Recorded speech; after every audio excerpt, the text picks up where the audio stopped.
Hi everyone, I wanted to show you a cool garden hack which I learned from somebody else, and I've been using it ever since I learned it. I picked up this hosta, it's called a Patriot hosta, and it was on clearance at the grocery store actually. And you can see it's in a nice big container, and it was originally about $15 and it was on sale for half price.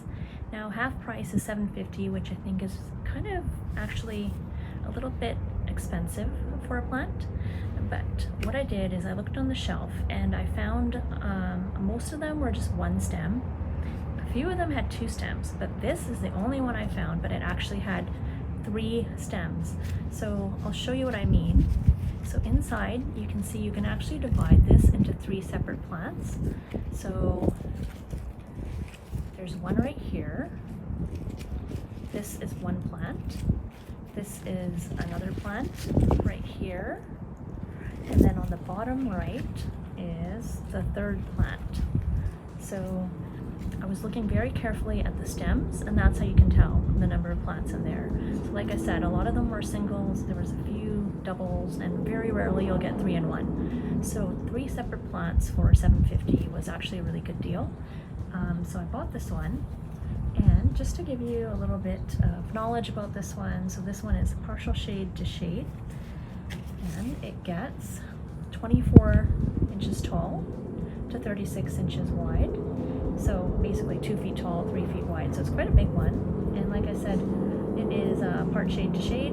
It is hardy to zone 3, which is minus 40 degrees Celsius and minus 40 degrees Fahrenheit. It gets mauve lilac flowers, and it has really good information on this tag.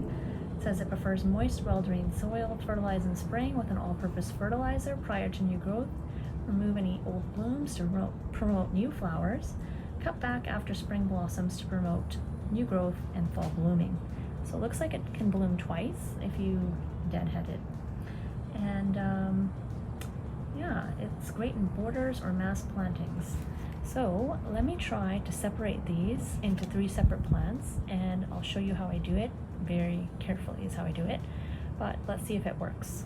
So first I do is I tip it out cautiously.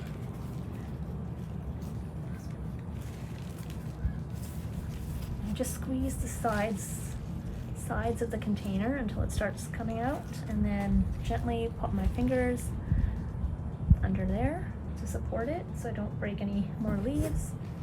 You can see the really healthy root system. You can see the roots are nice and white.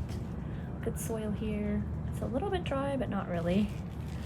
So then I gently put it down, and then I just slowly start taking away the soil so I can separate it into 3 different plants. And it's a lot easier to do this when the soil is wet or damp. Here we go.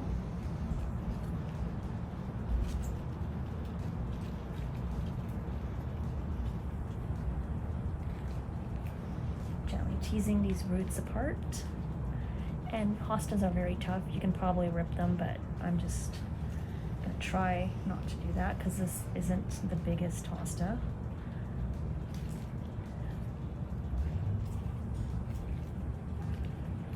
Usually from the bottom, it's a lot easier to get the soil off. You can see how that's coming off nice and easy.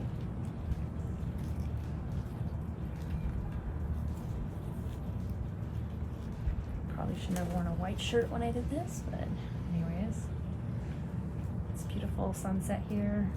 Sun's about to go down. It's already after 9 o'clock in the evening, so long days now as we approach the summer solstice.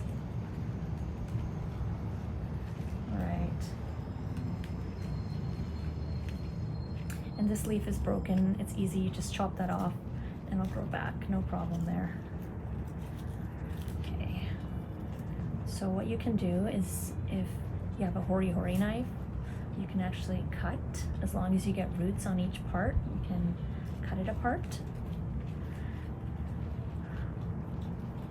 Let me see.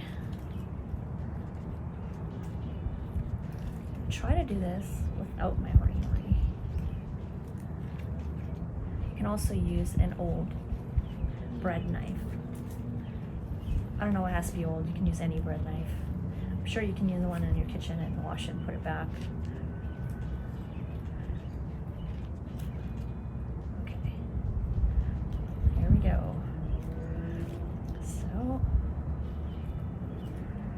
gently, trying to be gentle here.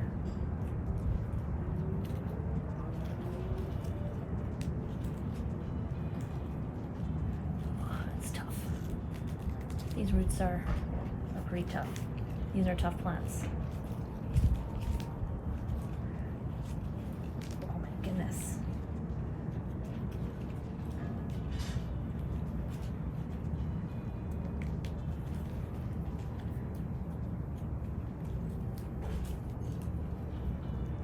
Okay, I might have to pull out the bread knife. It's harder than I thought. It probably isn't that hard, it's just that I'm a bit of a wuss here. Let me try it with a knife. Okay, here we go. So I just got a regular old knife instead of a bread knife because that just happened to be handy for me. And, oh, there we go, we got one. Let's see, I just have to be persistent. Let's do the second one. And just do it right down the middle there. Just so that both sides have roots. Be careful not to cut your finger. Okay, all right, success. So there we go. So this one has, you can see, lots of healthy roots. That will be its own plant. This one also, nice healthy roots on that one. That will also be its own plant, and I'll just take off that leaf and I'll grow back. And then this one has the least amount of roots, but that's okay because as long as it has some roots, it will become a plant. So this is just fine. Don't worry if this is what you end up with, this will be a plant. And they all have about 4 leaves at least each. So that's great. So now I can either pot these up or plant them in the landscape. And other trick I will show you, and you don't want to leave them out too long because you don't want the roots to dry out. So I also purchased this Sedum. This is called Angelina stone crop. I believe this is the parent plant to lemon coral sedum, but this plant actually is hardy in my zone, so I'm in 8B. This one is a full sun to part shade, and it is called Sedum Angelina. It's a low-growing perennial that makes an evergreen mat with spiky, bright yellow succulent foliage. It makes yellow flowers, but you don't really plant it for the flowers so much as the foliage. It's useful in rock gardens, edging, along borders and containers. It's full sun to part shade, 15 centimeters tall, 40 centimeters wide, or 6 inches tall and 16 inches wide. Hardy down to zone 3, so just like the Hosta, so very, very hardy. And it says moist, well-drained soil, feed me in spring, divide as needed to maintain the vigor and control the size. It's low maintenance and drought tolerant once established. So this is called Sedum, and as I was picking it up, this was half price as well, so it was originally $5. I got it for $2.50. It's a little bit much smaller container than the Hosta was in. You can see the difference here. And as I was picking it up, I was initially going to buy 3, but then you know what? They were all kind of tangled together, and all of these pieces of the Angelina Sedum just fell off. They were just falling off. So what you can do is they're so easy to root. So you just take a piece like this that has a long stem, take off any leaves, and you just put this in soil, and this will be a new plant. And you can put these pieces in, just take off the leaves, so the lower leaves, just about that, so you have roots. I'll show you another one here just for an example. So for example, you have a piece like this and it has leaves.